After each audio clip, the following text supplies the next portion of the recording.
اللہ کے ذکر میں ہی دلوں کا اطمینان ہے، اللہ کے ذکر میں دلوں کا چین ہے۔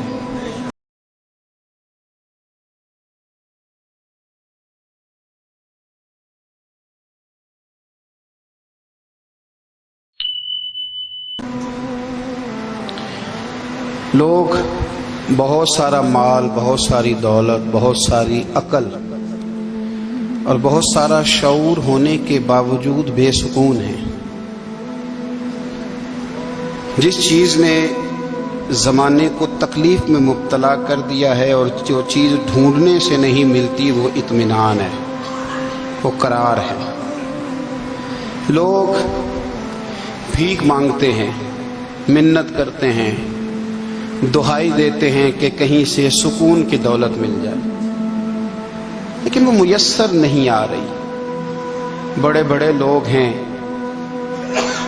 اور میں عرض کر چکا ہوں کہ مالدار بھی ہیں اور عقل مند بھی ہیں، باشعور ہیں، پڑھے لکھے، پر قلبی سکون، راحت، اطمینان، چین انہیں میسر نہیں آ رہا۔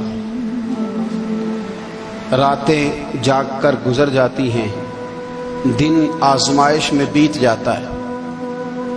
وہ کبھی اس کے لیے ٹھنڈے علاقوں کا سفر کرتے ہیں، کبھی دوستوں کی مجلسوں میں جا کر کے بیٹھتے ہیں، کبھی گھر سے دور اکیلے میں تنہائی میں وقت گزارنے کی کوشش کرتے ہیں، لیکن دولت سکون ناپید ہوتی ہے، میسر نہیں آتی۔ عرش کا رب فرماتا ہے، کیوں تو بھٹکتا پھرتا ہے، کیوں دائیں بائیں جاتا ہے؟ چپ کر کے مسجد آ جا اور لوگوں سے بچ کے تنہائی میں میرا ذکر کر۔ اللہ ملے گا کیا؟ فرمایا اعلیٰ بذکر اللہ تطمئن القلوب، میں تیرے بے چین دل کو چین عطا کر دوں گا۔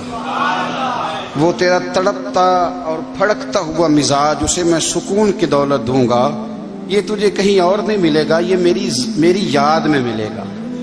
یہ چین، قرار، سکون تجھے یہیں میسر آئے گا۔ اطمینان قلبی زندگی کا حسن ہے بھائی، دولت سکون اصل ہے۔ بڑے ٹھنڈے کمرے میں کچھ لوگوں کو نیند نہیں آتی، اور دادا صاحب رحمت اللہ علیہ آپ جائیں تو دونوں سڑکوں کے بیچ جو فٹ پاتھ ہے نا، اس پہ بھی کچھ لوگ سوئے ہوتے ہیں۔ ادھر سے بھی گاڑیاں گزرتی ہیں، ادھر سے بھی گاڑیاں گزرتی ہیں، لیکن بس نیند ہے نا، اللہ کا فضل ہے، اس نے دے دی ہے، آنے والوں کو آ گئی ہے۔ اطمینان قلبی، میرا معاشرہ بے سکون ہے، بے قرار ہے۔ مجھے کچھ لوگ کہتے ہیں جی میں آج کل بڑا بور ہو رہا ہوں، تو میں کہتا ہوں یار ہمیں تو ٹائم ہی نہیں ملا آج تک بور ہونے کا، نہیں وقت ہی نہیں اتنا میسر آیا، کون سا ٹائم نکالے جس میں بندہ بور ہو؟ وہ تو ہے کہ انسان کچھ فارغ ہو، کہیں اس کے پاس گنجائش ہو تو بور بھی ہو لے۔ کیسے بور ہو لیتے ہو؟ یہ کیا ہوتا ہے بور ہونا؟ زندگی میں اتنا وقت ہی کہاں ہے کہ انسان بور ہوتا پھرے اور یہ تصور بناتا پھرے کہ میں بڑی آزمائش میں ہوں، تو میں بڑے بور ہو رہا ہوں، تو میں بڑی تکلیف میں ہوں۔ تو وقت بہت زیادہ ہے ہمارے پاس، لا یعنی کاموں میں ضائع بڑا ہوتا ہے، تو ہم بور ہوتے ہیں، پریشان ہوتے ہیں۔ اللہ فرماتے ہیں یہ جو میری یاد ہے نا، لیکن اس کا بھی ایک طریقہ ہے یاد کا، اس طریقے سے اگر میرے رسول کریم علیہ السلام نے فرمایا اللہ کا ذکر اس طرح کرنا کہ دیکھنے والا تمہیں دیوانہ سمجھے، لوگ سمجھیں کہ کوئی مجنون ہے، کوئی جنونی ہے، کوئی پاگل ہے۔ یہاں اللہ تعالیٰ معاف کرے، آپ ذکر کی مجلس چھیڑیں، آپ نعت شریف کی مجلس چھیڑیں تو بہت سارے لوگ پروفیسر بن جاتے ہیں، وہ ساری نہیں ہلاتے، ان کی زبان ہی حرکت میں نہیں آتی۔ حالانکہ رب کریم کا ذکر اس طرح کرو کہ دیکھنے والا تمہیں